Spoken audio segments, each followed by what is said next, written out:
எல்லோருக்கும் வணக்கம். இன்னைக்கு ராஜயோக சீரீஸ்ல நம்ம பார்க்கக்கூடிய subject, are you focused in your goal? நீங்கள் உங்கள் லட்சிய பாதையில் தெளிவாக இருக்கின்றீர்களா?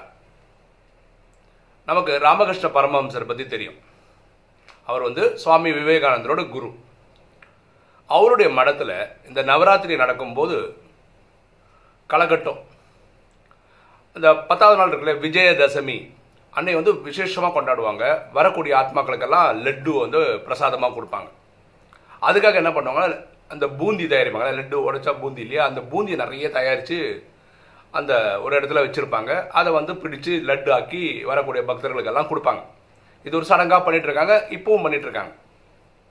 அப்போது உங்களுக்கு தெரியும், இந்த பூந்தியெல்லாம் பண்ணாமல் வச்சுக்கோங்க, எறும்புகள் சாரையாக எங்கிருந்தாவது வந்துடும்.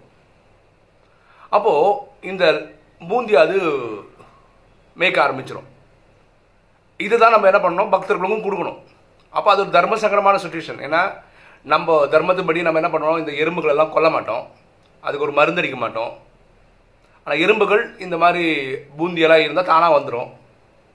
இது ஆத்மாக்களுக்கும் கொடுக்கணும். இதை எப்படி சமாளிக்கிறதுன்னு ஐடியா இல்லாமல் ரொம்ப குழம்பிட்டு இருக்கும்போது சுவாமி இவர்கிட்ட ராமகிருஷ்ண பரமஹம்சர் பார்க்குறாரு. இவங்க ஏதோ குழப்பத்தில் இருக்கான்னு புரிஞ்சுக்கிறாரு. என்ன பிரச்சனைன்னு சொல்லுங்கன்றாரு. இல்லை சுவாமி, நம்ம வரக்கூடிய பக்தர்கள் கொடுக்கறதுக்காக பூந்தி இஷ்டத்துக்கு தயாரித்து நம்ம அப்படியே மலை மாதிரி கூச்சி வச்சுருக்கிறோம். எங்கிருந்தோ எறும்புகள் அப்படியே சாரையாக வருது. அப்போ எறும்புகளோட லட்டு பிடிச்சிங்கன்னா அதுலேயும் எறும்பெல்லாம் இருக்குது, வாய்ப்பு இருக்குது. அது அப்படியே பிரசாதமாக கொடுக்கறது அவ்வளோ கரெக்டாக இருக்காது இல்லையா, இது கொல்லவும் முடியாது, நம்ம என்ன பண்ணுறது தெரியாமல் இருக்கோம், அதனால யோசிச்சுட்டு இருக்கோம் அப்படின்னாங்க. அப்போது பரமஹம்சர் ரொம்ப சிம்பிளாக ஒரு பாத்திரத்தில் வெள்ளை சர்க்கரையை கொண்டு வாங்களேன் அப்படின்றார். இது பூந்தி மலை மாதிரி வச்சுருக்காங்க இல்லையா, அதை சுற்றி ஒரு என்ன சொல்கிறது, சர்க்கரைனால ஒரு வட்டம், ஒரு திக்கா, அதாவது இந்த சர்க்கரை வட்டத்தை தாண்டி தான் எதுக்கு வரணும், அந்த பூந்தி சாப்பிட்றதுக்கு எறும்புகள் வரணும். இப்போ என்னாச்சுன்னா எறும்புகள் சரசரையாக வருது இல்லையா, அதுக்கு இனிப்பு தானே தேவை. இந்த சர்க்கரையை சாப்பிடுது, வயிறு நிறைஞ்சிடுது, அது அப்படியே ரிட்டர்ன் போயிடுது. பூந்தி அதை டச்சே பண்ணலை. அப்போ பூந்தி சேஃபாக இருக்குது. அதை பிடிச்சி லட்டாக்கி வரக்கூடிய பக்தர்களுக்கு கொடுத்துட்றாங்க. எறும்புகளையும் கொல்லலை, எறும்புகளுக்கு தீனியும் கட்சிச்சு. அது எவ்வளோ சாப்பிட முடியுமோ அந்த வெள்ளை சர்க்கரையை சாப்பிட்டுட்டு ரிட்டர்ன் போயிடுச்சு. அப்போ இவங்களுக்கு ரொம்ப சந்தோஷம், யாருக்கு பக்தர்களுக்கெல்லாம் ரொம்ப சந்தோஷம். பரவாயில்ல, ரொம்ப சிம்பிளாக இவர் இந்த பிரச்சனையை சால்வ் பண்ணிட்டாரே அப்படின்னு. அப்புறம் போய் குருக்கிட்ட போய் நன்றி சொல்கிறாங்க. அப்போ குரு சொல்கிறாரு, இந்த எறும்புகளும் சாதாரண மனிதர்கள் மாதிரியே நடந்துக்குது அப்படின்றார். இது நிறைய பேருக்கு புரியல. குரு, நீங்கள் என்ன சொல்ல வரீங்க அப்படின்னு. இந்த எறும்புகள் ஆக்சுவலாக எவ்வளோ தூரத்துலேருந்து வந்தது என்னன்னா, இந்த பூந்தியோட ஸ்மெல்லு கிட்ட தான் வந்தது. அதோட டார்கெட் என்னது, இந்த பூந்தி சாப்பிட்றது தான். ஆனால் அந்த பூந்தி சுற்றி இந்த சக்கரை வளையம் போட்ட உடனே, சக்கரையும் சக்கரை தானே, இனிப்பு தானே, அது கடிச்சிச்சு இல்லை, அந்த அல்ப சந்தோஷத்தை கடிச்ச உடனே, அது சாப்பிட்ட உடனே இந்த பூந்தின்ற கான்செப்டே மறந்துடுது, திரும்பி போயிடுச்சு. மனிதர்களும் பல நேரங்கள் இப்படி தான் இருக்காங்க. அவங்களுடைய லட்சிய பாதை ரொம்ப பெருசாக இருக்கும், அப்படி ஆகணும் இப்படி ஆகணும்னு இருப்பாங்க. அந்த பாதையில் சின்ன சின்ன சின்ன சந்தோஷங்கள் உங்களுக்கு சில டைம் கிடைக்கும். அந்த சின்ன சந்தோஷத்தில் தன்னை மறந்துடுவாங்க, அதில் தலைச்சு போயிடுவாங்க. ஆஹா, இது போச்சு, இது சந்தோஷமாக இருக்குது, இது போகுது எனக்கு அப்படின்ற மாதிரி இருந்து அவங்க ஒரிஜினல் லட்சியத்தை கோட்டை விட்டுருவாங்க, ரிட்டர்ன் போயிடுவாங்க. அதனால தான் சொன்ன, எறும்புகள் மாதிரி சில மனிதர்களும் இருக்கிறார்கள், இல்லை மனிதர்களை போல இந்த எறும்புகளும் நடந்துச்சுன்னு சொன்னேன் அப்படின்னு ராமகிருஷ்ண பரமஹம்சர் சொல்கிறார். இப்போ ராஜயோகிகளுக்கு வருவோமே. ராஜயோகிகளுக்கு பரமாத்மா சொல்ல கட்டளைகள் 4. அமிர்த வேலை தினசரி செய்யணும் அப்படின்னு சொல்கிறார். டெய்லி நான் சொல்லக்கூடிய வாணியை முரளியை கேட்டிருக்கணும் அப்படின்னு சொல்கிறார். ஸ்ரீமத்தை ஃபாலோ பண்ணணும். பரமாத்மா சொல்கிற உயர்ந்த வழியை ஃபாலோ பண்ணணும். ஸ்ரீனா உயர்ந்த, மத்த வழி. 4வது, என்னை பற்றின அறிமுகம் உலகம் ஃபுல்லாக சொல்லணும், உங்களுக்கு தெரிஞ்சவங்களுக்கெல்லாம் சொல்லணும், இந்த சேவை நீங்கள் செய்யணும் அப்படின்னு 4 விஷயம் சொல்கிறார். இதுதான் உயர்ந்த லட்சியம். இன்னையிலிருந்து நம்ம சரீரம் விடுற வரைக்கும் நம்ம பண்ணுவோமா இருந்தால் அந்த 9 லட்சம் பேரில் நம்ம பேரும் இருக்கும் சத்தியகுத்தில் முதல் நாளில் வர்றதுல. இது கேரண்டின்னு பரமாத்மா சொல்கிறார். ஆனால் ஆக்சுவலாக என்ன ஆகிடுதுன்னா, லட்சியம் தானே. அமிர்தில் எழுந்துக்கிறதுக்காக முயற்சி பண்ணுவாங்க, உட்காந்துருப்பாங்க, நினைவு பண்ணுவாங்க. காலப்போக்கில் என்ன ஆகிடும்னா, காலங்காலத்தில் எழுந்துக்கிற பழக்கம் சாதாரணமாக வந்துடும். அவங்க என்ன பண்ணுறாங்கன்னா, அந்த டைமில் அமிர்த வேலையில் கனெக்ஷன் இருக்கிறது தான் அமிர்த வேலையே. அதை விடுத்து பாட்டு கேட்குறது, சாமி பாட்டு, ஏதாவது இனிமையாக இருக்கிற பாட்டு கேட்க ஆரம்பிச்சிடுறாங்க. அந்த டைமில் வாக்கிங் போகிறாங்க, அந்த டைமில் எக்ஸசைஸ் பண்ணுறாங்க, யோகா பண்ணுறாங்கன்னு சொல்லிட்டு புதுசு புதுசாக ஏதோ ஒன்று பண்ணுறாங்க. இந்த அமிர்த வேலை நினைவு பண்ணுற அந்த நேரத்தை வேற எதுக்கும் யூஸ் பண்ணிடுறாங்க. அதே மாதிரி சில பேர் கிளாஸ்க்கு வந்து காலம்பரையும் கிளாஸ் நடக்குது, சாயந்தரமும் கிளாஸ் நடக்குது. பரமாத்மா என்ன சொல்றாரு, காலம்பரை நடக்கிறது கிளாஸ், சாயந்தரம் நடக்கிறது பேர் கிளப்ன்றாரு. சில பேரோட வேலை சூழ்நிலைக்காக என்ன பண்றாங்க, சாயந்தரம் தான் கிளாஸ்க்கே போறாங்க. அப்படிப்பட்டவர்கள் என்ன பண்ணா நல்லா இருக்கும்னா, மார்னிங் எப்படியாவது படிச்சிருது பெஸ்ட், ஆன்லைன்லயாவது படிச்சிருது பெஸ்ட், சாயந்தரம் போய் கிளாஸ்ல கேட்டுக்கங்க.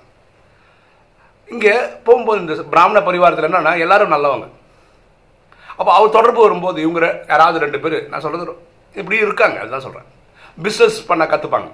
இப்போ ஈவினிங் கிளாஸ்ன்னு வச்சுக்கோங்களேன், கிளாஸுக்கு போறாங்களோ இல்லையோ இவங்க 2 பேரும் வெளியில பிசினஸ் பத்தி எல்லாம் பேசுவாங்க. நம்ம அப்படி பண்ணணும், இப்படி பண்ணணும், இப்படி பண்ணணும்னு பேசுவாங்க. இன்னைக்கு வானிலை பரமாத்மா என்ன சொன்னாருன்றத அவங்க 2 பேர் ஃபோன்லயோ நேரடியோ பேசிப்பாங்க. கிளாஸ்க்கு வந்து போறது, கிளாஸ்ல உட்காந்து கவனிக்கிற இதை விட்டுறாங்க, அதை டைல்யூட் பண்ணிடுறாங்க. இதுதான் சேவையிலையும் பண்றாங்க, இதே தான் ஸ்ரீமத்திலையும் பண்றாங்க. அப்போ அந்த ராமகிருஷ்ண பரமஹம்சர் சொன்ன மாதிரி இந்த சக்கர இது இருக்கு இல்லைங்களா, அதுல சந்தோஷம் அடைஞ்சு போயிடுறாங்க. நானும் அமிர்தோட எழுந்துக்கிறேங்க, ஆனா வேற ஏதோ பண்றேன். நானும் சென்ற வரைக்கும் போறேன், ஆனா நான் வேற ஏதோ பண்றேன். என்ன பண்ணணுமோ அதை கோட்டை விட்டுறாங்க. லட்சியம் நம்மளுக்கு ரொம்ப பெருசு, கண்டிப்பா பெருசு. பாருங்களா, பாக்கி எங்க படிச்சாலும் கம்மியான வருஷங்கள் படிச்சா போதுங்க. ஒரு பிஎஸ்சி, ஒரு பிஏ படிச்சா 3 வருஷம் படிச்சா போதும். இன்ஜினியரிங் படிச்சா 4 வருஷம் படிச்சா போதும். மெடிசின் பார்த்தீங்கன்னா 5-5.5 வருஷம் படிக்கணும் இல்லையா? அவ்வளோதான் அதோட படிப்போட லைஃப் ஸ்பேன், அவ்வளோதான். ஆனால் ராஜயோகம் இந்த உடலில் ஆத்மா இருக்கிற வரைக்கும் படித்து தான் ஆகணும். அதாவது நம்ம கர்மாத்தி தாயி இந்த ஆத்மா சரீரம் விட்டு போகணும், திரும்ப ஒரு லௌகீக பிறவி இல்லாமல் இருக்கணும். இனி எடுத்து அது அட்வான்ஸ் பார்ட்டியாக தான் இருக்கணும். அப்படிப்பட்ட முயற்சியில் தான் நம்ம போயிட்டு இருக்கோம். நம்மளோட லட்சிய பாதை ரொம்ப பெருசு. இந்த எறும்பு மாதிரி இந்த சக்கரை கட்டி காட்சி சந்தோஷப்பட்டோட ரிட்டர்ன் வந்துடக்கூடாது. அதனால தான் சொல்கிறோம், நம்ம லட்சியத்தில் லட்சிய பாதையில் தெளிவாக இருக்குமா? ஆர் வி ஃபோக்கஸ்ட் இன் அவர் கோல்? நம்ம கிளியராக இருக்கமா, இதுதான் என் கோல், இது அங்கே தான் போயிட்டுருக்கேனா, இல்லை நான் டீவியேஷனில் சின்ன ஆக்சுவலாக மாயோட வேலையே இதுதான். மாயை அப்படியே அதாவது நாய்க்கு பிஸ்கட் போடுற மாதிரி நமக்கு சின்ன சந்தோஷங்கள் அங்கே எங்கே கொடுக்கும். அது காமத்தில் கொடுக்கும், கோவம், அகங்காரம், பற்று, பேராசை எங்கேயா கொடுத்து நம்மளை இந்த சிஸ்டமில் வச்சுக்காம பார்த்துக்கிறதுக்கு மாயை பயங்கர பிரில்லியன்ட். பாருங்களேன், மாயை எவ்வளோ பிரில்லியன்ட் பாருங்களேன். 800 கோடி பேர் இருக்கோன்னு வச்சுக்கோங்களேன் ஒரு எக்ஸாம்பிளுக்கு. அதில் 33 கோடி பேர் தான் சத்தியகத்திரேதாங்க மொத்தமாகவே போகிறாங்க. 33 கோடின்னு பார்க்கும்போது 800 கோடியில் அப்படியே ரொம்ப சொற்பமான பெர்சன்டேஜ் தான். அப்போது பரமாத்மாவே வந்து எடுக்கக்கூடிய கிளாஸில் கிட்டத்தட்ட 95% மேலே இருக்கவங்க வர்றதே கிடையாது. இந்த நாலேஜ் எடுத்துக்கவே மாட்டாங்க கடைசி வரைக்கும். அப்படின்னா மாயை எவ்வளோ பவர்ஃபுல்லாக எப்படி தக்க வச்சுது பாருங்களேன். இதை ஃபாலோ பண்ணுற 33 கோடி பேரையும் வறுத்து எடுத்துக்குது மாயை. அப்போ யார் ரொம்ப ஃபோக்கஸ்டாக இருக்கிறாங்களோ அவங்க மட்டும்தான் இதை தப்பிக்கவே முடியுது. ஓகே, நீங்கள் இந்த கமெண்ட் செக்ஷனில் போடுங்களேன். இப்போ நம்ம இந்த 2019 ஆரம்பித்து இந்த மார்ச் மாதம் கூட முடிய போகுது.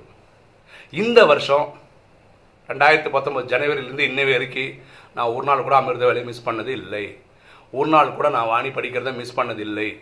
இப்படி சொல்கிறவங்க கமெண்ட்ஸில் போட்டிங்கன்னா நல்லாயிருக்கும். ஓகே, இன்றைக்கி வீடியோ உங்களுக்கு பிடிச்சிருக்குன்னு நினைக்கிறேன். பிடிச்சவங்க லைக் பண்ணுங்கள், சப்ஸ்கிரைப் பண்ணுங்கள், ஃப்ரெண்ட்ஸுக்கு சொல்லுங்கள், ஷேர் பண்ணுங்கள், கமெண்ட்ஸ் போடுங்க. தேங்க்யூ.